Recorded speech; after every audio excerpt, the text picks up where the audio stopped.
Good night, everybody. Today I'm going to talk about William Faulkner's speech. The name of the speech is The Writer's Duty.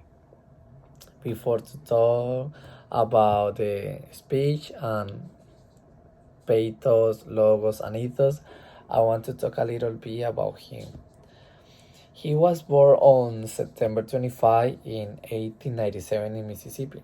He was one of the great American writers in the 20th century, whose work is deeply marked by his innovative and experimental character, and was a milestone of his time.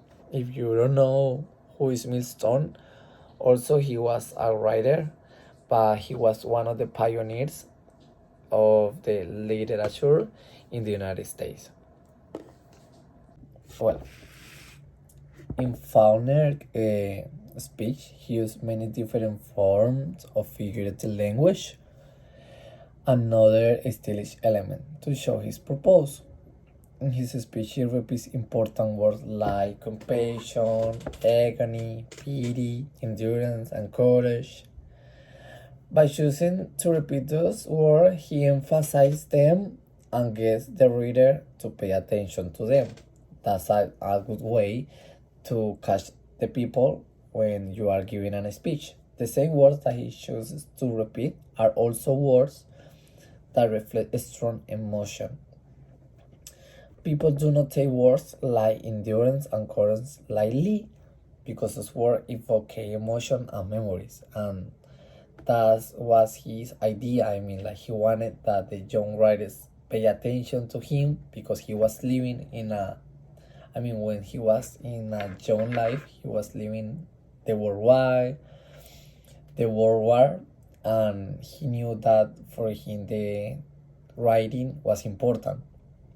So he wanted to use emotions, but also give some credibility in his speech.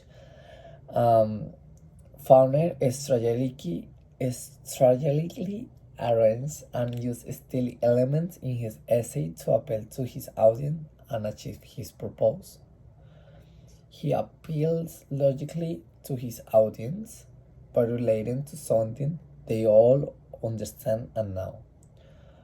He said, "Our tragedy today is a general and universal physical fear, so long sustained by now that we can even feel it." He used pathos, logos, and ethos, right? He used pathos, the emotions, to get attention of the audience. So while making his audience feel it is a moral obligation to the right by humanity was very important on writing too. Faulkner, he used a lot of figurative language, so sometimes it's difficult to understand what he tried to say, but also he used some emotion, as I said before, in the speech. He appeals to the audience emotion, coldness of time, as I said before. He used like currents, aspiration, inspiration, because he wanted to give a message to the next generation, but also to the next one of the writers. Through the entire speech, he used such strong emotional diction that it catches the audience's attention and pulls them by the hairstrings. Although Faulkner used many appeals to target his audience and achieve his purpose, it is the use and overlap all of them which makes his appeal so successful.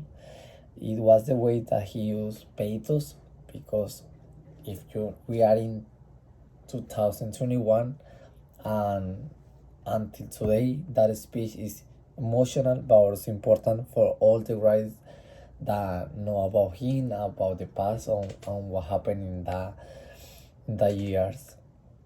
Well, Faulkner don't use too much logos in his speech.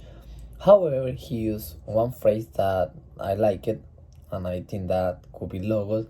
And he said that the young man or woman writing today has forgotten the problems of the human heart in conflict with itself, which alone can make good writing, because only that is what that is worth writing about, worth the agony and the sweat. What he's trying to say in this quote